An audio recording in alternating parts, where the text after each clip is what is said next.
The Spanish flu. 8 surprising facts.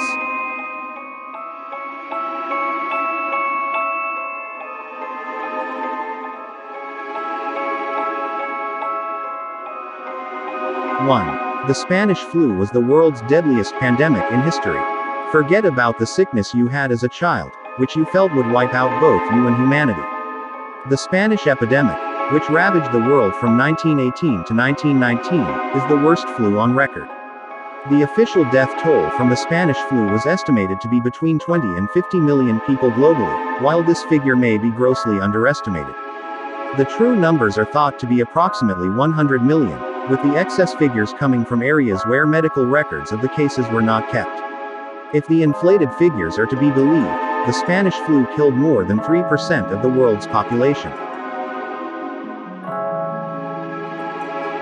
2. The Spanish flu did not originate in Spain.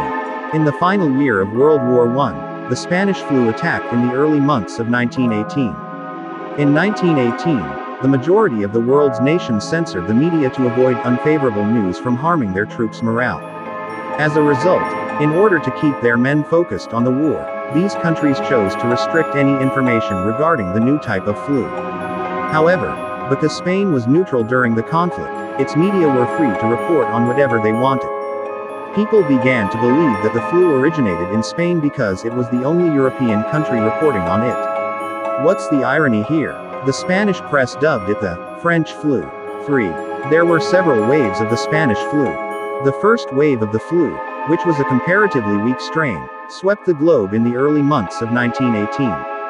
The majority of those who caught the Spanish flu had standard flu symptoms and recovered in a few days. There weren't many people who died, either. Later that year, with the start of fall in the northern hemisphere, the second wave struck. This second wave was thought to be far more deadly, probably due to virus mutations. This second wave is also thought to have spread to other parts of the world as a result of increasing military movements during World War I's latter phases. The third wave arrived in Australia in January 1919, and while it was equally as destructive as the second, it didn't spread as widely because the war had already ended. 4. The Spanish flu claimed the lives of more U.S. soldiers than fighting. When the second wave of Spanish flu hit the United States, it hit hard and fast. It happened around the same time that the U.S. sent its greatest force of soldiers to the front lines, 1 million men. Around 26,000 men are thought to have killed during this one operation, making it the single largest loss of American forces during the conflict. The Spanish flu, on the other hand, claimed the lives of roughly twice as many people.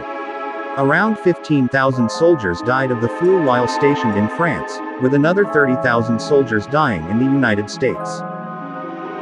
5. No one knew how to deal with it. When it came to fighting the Spanish flu, the world's top medical specialists were absolutely uninformed.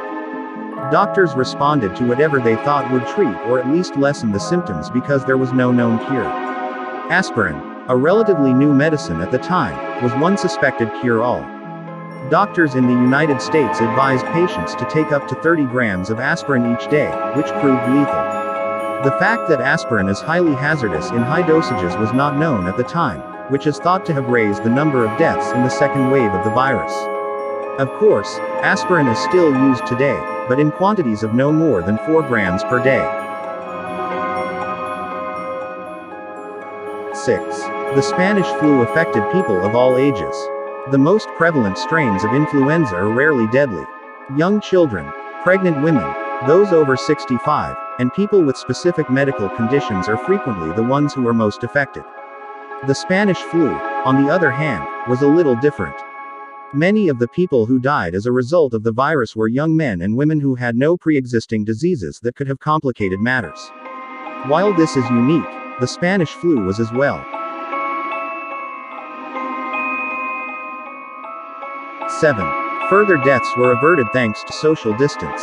Many cities around the United States tried a variety of strategies to stop the spread of the Spanish flu, with variable degrees of success. Some localities were quicker to react than others, outlawing huge meetings right away. Others were less cautious, waiting up to a few weeks after their first case to file. It was discovered that those who enforced strong limits at the first sign of the virus had a 50% lower death rate than those who waited longer. It was also discovered that individuals who withdrew limits too soon caused the virus to resurface in large numbers, whilst those who maintained restrictions in place for a longer period of time saw the infection die off. 8. Many current flu strains are descended from the Spanish flu. Due to the widespread devastation caused by the Spanish flu, it would be easy to think that it was a very rare strain of the virus. Scientists were able to investigate the virus DNA using samples taken from the bodies of sick people who had been frozen for decades in Alaska's permafrost. The Spanish flu was discovered to be nothing more than a variant of H1N1, the most frequent flu strain today. The likelihood of a pandemic grows as the world becomes increasingly overcrowded.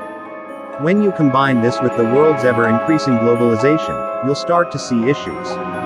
This is essentially how a lethal variant of a common virus was able to wipe out 100 million people in just 2 years.